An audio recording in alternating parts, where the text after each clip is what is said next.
Assalamualaikum warahmatullahi wabarakatuh. Salam jumpa kembali bersama saya Ki Jabar Wisnu. Semoga para subscriber dimanapun berada dalam keadaan sehat walafiat dan dimudahkan segala urusan dunia dan akhiratnya. Amin, Allahumma amin.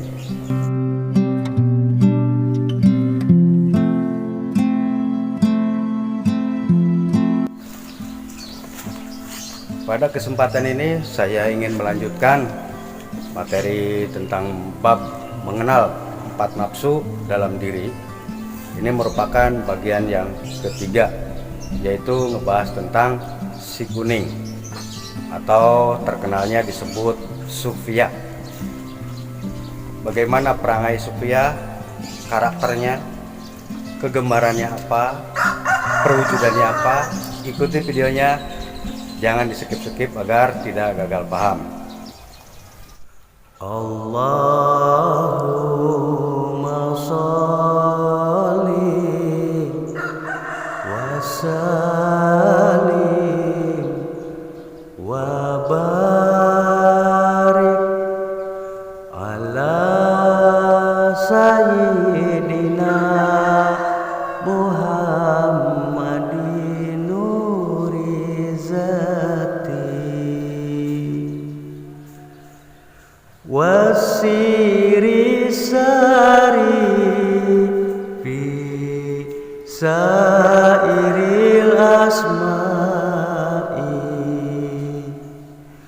wasifati wa ala alihi wa sahbihi wa salim.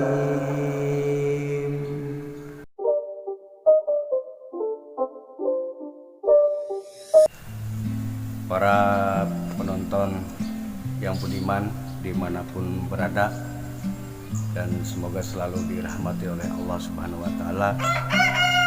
Tak bosan-bosannya saya selalu mengajak untuk bersolawat agar kita dipermudah segala urusan dunia dan akhiratnya. Amin, Allahumma amin. Pada kesempatan ini saya akan membahas tentang pengenalan 4 nafsu dalam diri bagian ketiga, yaitu tentang si kuning atau sering dikenal oleh khalayak ramai yaitu disebut Sufia. Ya, nama sih terserah mau apa sajalah, yang penting si kuning. Si kuning itu sejarahnya berawal dari huruf atau lafaz mim ha mim dal, yaitu dari huruf yang ketiga yaitu huruf mim yang kedua, memancarkan cahaya kuning dan menjadikan aci angin. Aci angin ataupun di alam dunia itu ya angin. Unsur angin berasal dari cahaya kuning, lafaz mim. Angin hawanya keluar melalui hidung, jadi keluar masuk napas kita melalui hidung. Makanya kalau ada orang meninggal, kenapa ada bendera kuning, yaitu pertanda bahwa simpulan-simpulan jatah anginnya sudah habis, alias sudah wafat, sudah pulang ke rahmatullah. Jadi simboliknya adalah bendera warna kuning. Kuning itu adalah Sufia. Perwujudannya yaitu Raja Merakayangan. Merakayangan itu rajanya Gentayangan. Tempatnya, kedudukannya yaitu dalam organ empedu. Dalam organ empedu. Wilayah teritorialnya meliputi panca indera, termasuk yang paling utamanya itu akal pikiran kita. Jadi kegemarannya dia selalu yang berkaitan dengan akal pikiran. Ya, istilah gampangnya bahwa si kuning ini selalu mengajak kita untuk berbuat viktor, jadi pikiran kotor.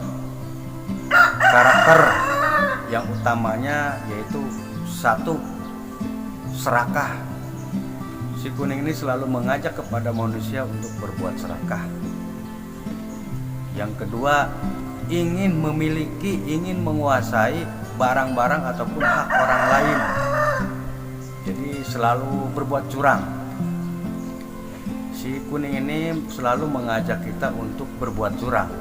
Curang dalam segala hal. Dalam bentuk apapun dia selalu curang. Selalu mencari keuntungan pribadi, seolah-olah orang lain tidak boleh untung. Jadi dirinya sendiri nggak mau rugi, sementara orang lain disuruh rugi. Jadi si kuning ini selalu mengajak kepada kita untuk berbuat curang.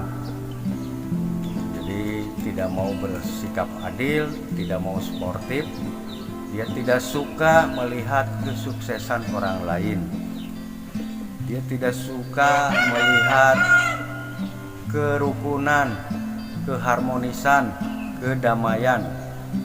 Karena otaknya selalu diputar bagaimana cara memprovokasi, bagaimana cara mengadu domba. Dia selalu jadi pihak ketiga. Tidak berani dia nyebur langsung, pasti dia pakai orang.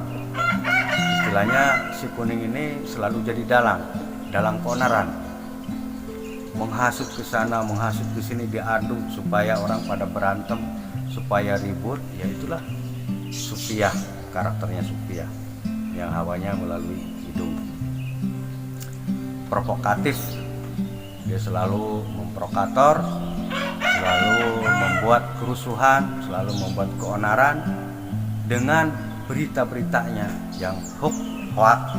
Jadi dia selalu mendramatisir bagaimana menciptakan suasana ini menjadi riuh, suasana ini supaya menjadi kacau balau.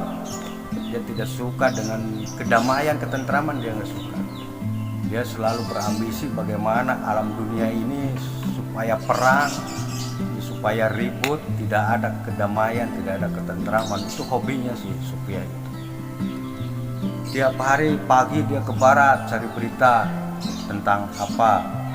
Siang dia ke timur, dari barat disebarkan di timur, entah dari timur sebarkan lagi ke utara, sebarkan lagi ke selatan. Tiap hari dia muter, nggak pernah diam. Dia selalu muter-muter cari berita, ngomongin orang beli kulkas diceritain, wah itu orang dia beli kulkas, uangnya dapat togel lah, uangnya dapat korupsi lah, dan lain sebagainya. Selalu menceritakan tentang orang lain, dia lupa tentang dirinya sendiri. Dia lebih pandai mengoreksi keadaan orang lain daripada mengoreksi keadaan dirinya sendiri. Sufiah.